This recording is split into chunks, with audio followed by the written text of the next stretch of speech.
Today's topic is about cold weather storms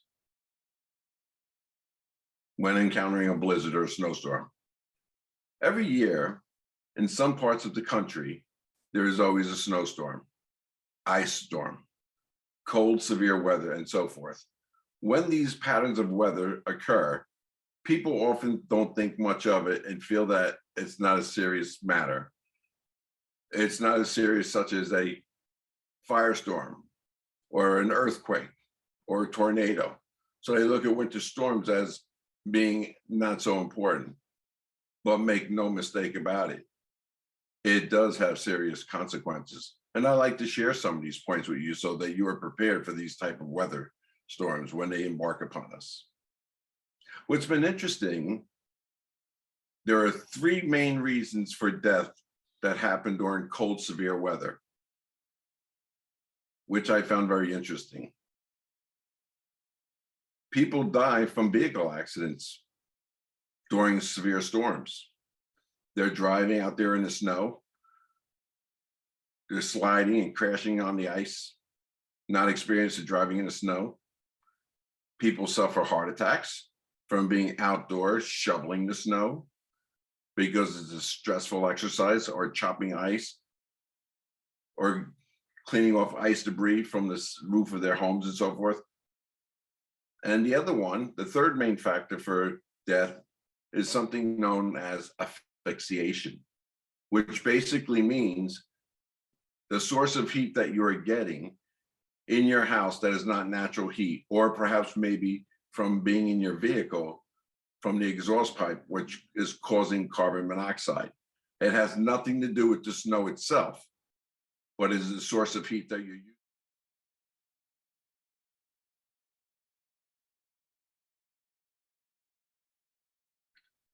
When you're confronted during these storms in the winter, there are two basic things that you need to keep in mind before these storms come upon you. The first is you should have a checklist, such as an emergency preparedness list in case of disaster. A checklist will basically make sure that during the winter storm, you have a checklist for that as well. Things to do, things to be prepared for before the storm hits you, and how to stay informed.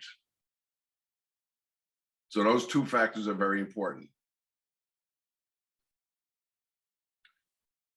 Now, speaking about a checklist, one of the first things that's very important is that you should have a ready-to-go bag for each individual in your household, such as the emergency preparedness. When you took that workshop, it emphasizes about having certain items in your ready-to-go bag.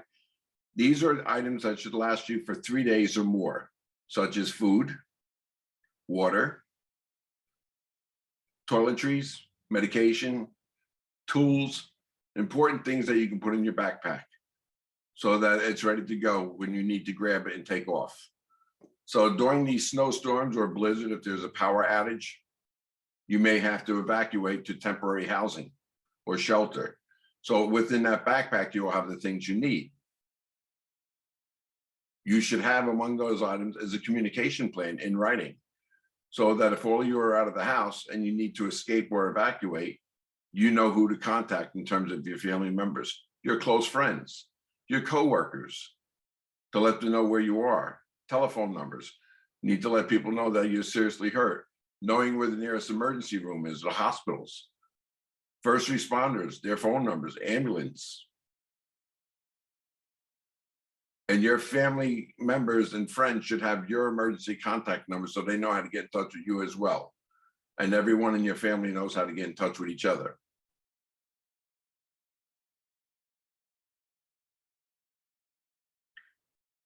And make sure that during these snowstorms, when you talk about the heat in your house, it is recommended that you pick one room in the event that you can have the heat turned up in one room where everyone can stay in there, and the other thermostats can be lowered in the other rooms to conserve energy.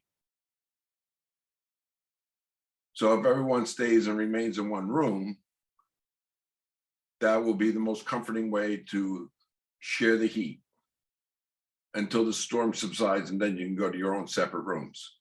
Again, that is just a suggestion. Now, in terms of the plumbing in your home, whether the main valves somewhere in your home, utility room, or in the basement, you should make sure that the proper pipes are properly insulated. This prevents the pipes from freezing because the water that's inside the pipes can turn to ice and then cause cracks in the pipes, which can cause major damage. That'll be very costly. So make sure that their pipes are properly insulated throughout the house. You should also know where your main shutoff valves are located at in your home. The main shutoff valve is usually the valve that's kept in the basement or in the utility room near your boiler or heating system. So the one that you want to turn off is the water that leads to the pipe that goes to the outside of the house,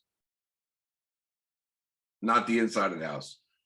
There's another valve that maintains water flow in the house. Make sure you close the exterior water pipes.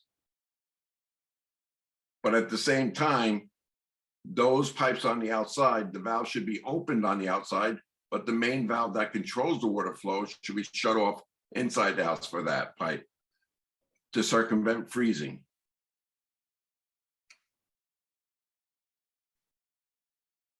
Now, the water that runs in the house, provided that you have heat, there's no concern to shut them off. You can still use the water as normal. But in the event that you have a blackout and there's a power outage and your furnace is not working,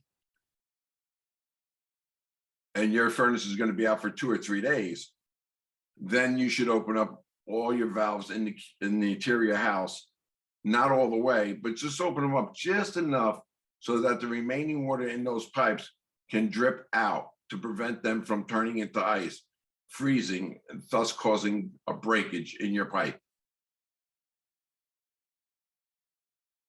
If you're unaware of where these shutoff valves are, contact someone that can help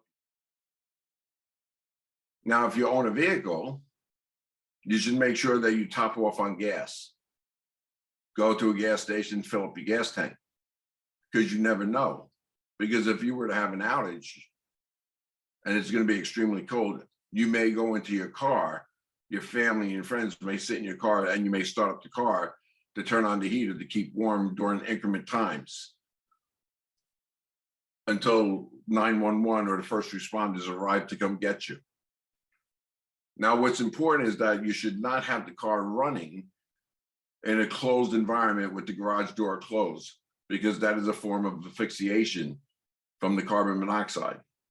So make sure that you either have the garage door open, or you pull the car outside, or you have ventilation coming in so that you have the car running with fresh air coming in there. So keep the windows cracked open slightly to allow fresh air to circulate until help arrives. Also, you should ensure that your vehicle is properly prepared with good threading on your tires. You may even want to consider investing in winter tires during severe cold weather. And then after the winter subsides, you can take those tires and take them off and then put your summer tires back on. And lastly, you may want to consider about purchasing a generator, which a generator is kept outside the house. That is a backup source of electricity. Again, if there were to be a surge or a power outage for 2 to 3 days, that generator can supply enough energy to keep certain things going, depending on what type of generator you have. Some can go up to 2 hours, some can run up to 4 hours or 8 hours by battery, and some can go on indefinitely because they run by gas. These will keep certain electrical items in your house on, and you can keep certain appliances on, such as the refrigerator and so forth. Okay. Another thing that's very important to consider is clothing. So as you put your things into your go bag, you know that this is not summer clothing, but basically you have your shorts, your t-shirts and things like that you keep in the summer. But for the winter, make sure that you change that over and you have the proper winter clothing in your backpack, such as hats, gloves, scarves, pants, boots, ready to go. And if these items are bulky and they fill up your backpack, then have a second bag ready to go. So you got one on your backpack and a ready to go bag to go with you with these winter items. Also, each member in your family should have a blanket to go as well, because you may have to go to a shelter. Okay, so these are the basic necessities you may need to think about before the storm hits your area. The second thing I want to talk to you about is staying informed.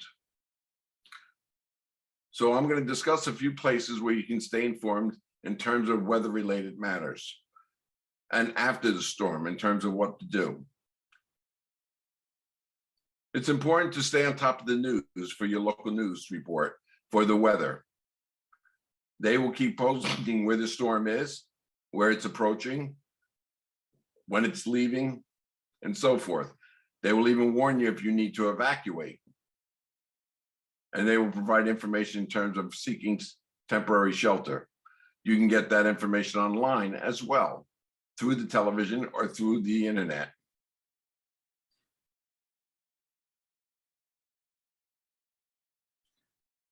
Also, I would encourage all of you to download apps, because in the event that there should be a power outage and your television is not working and the internet is not working, and you have your phone and you have a tablet and those are charged,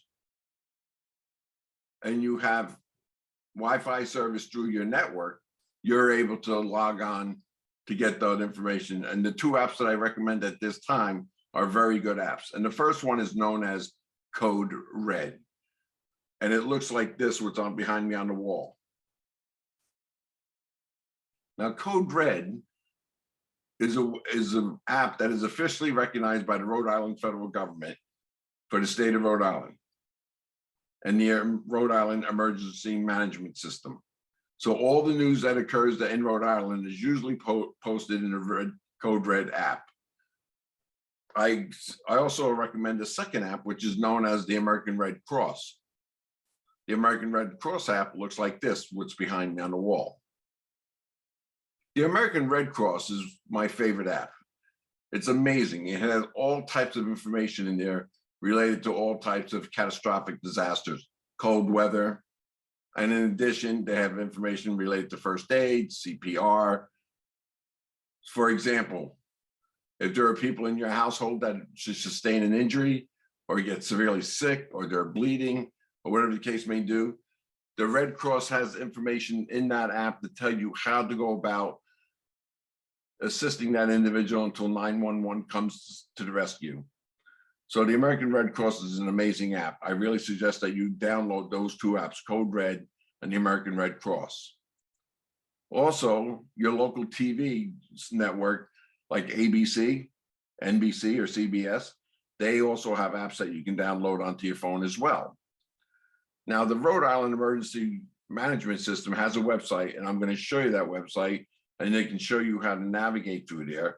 And they have information related to the weather during these emergency situations.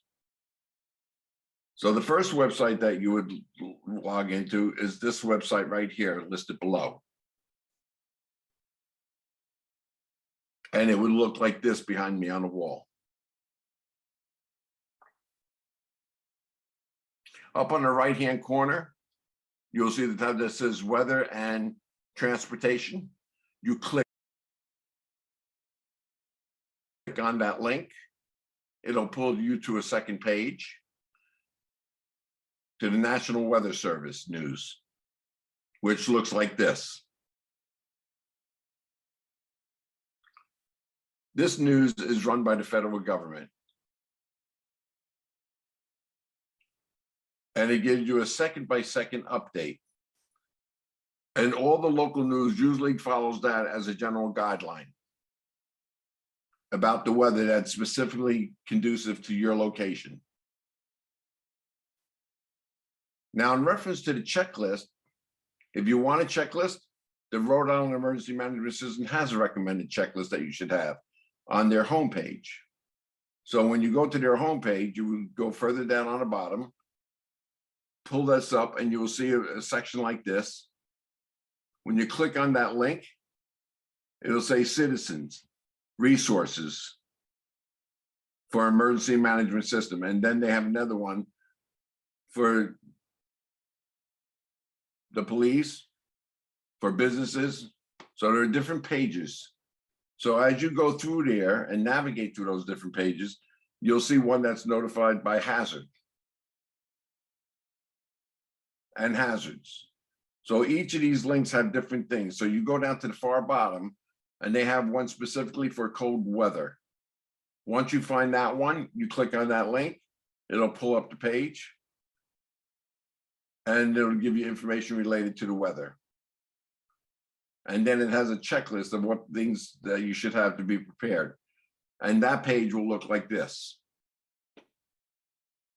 When you click on that link, print that out, and you already automatically have a to-go list in terms of getting your gas, in terms of having window trims around your house, insulation for your pipes and so forth. It gives you all the things to do to be prepared for winterization.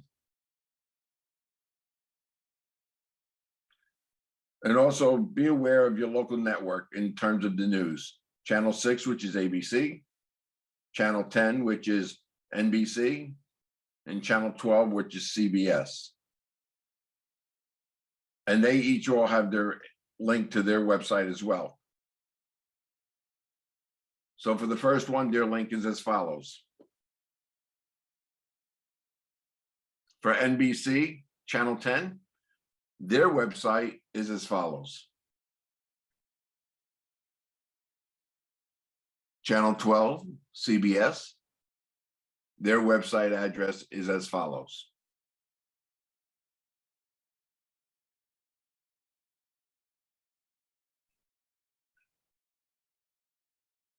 Another source of information that's important to know is what's known as the open shelter. These are facilities that provide heat.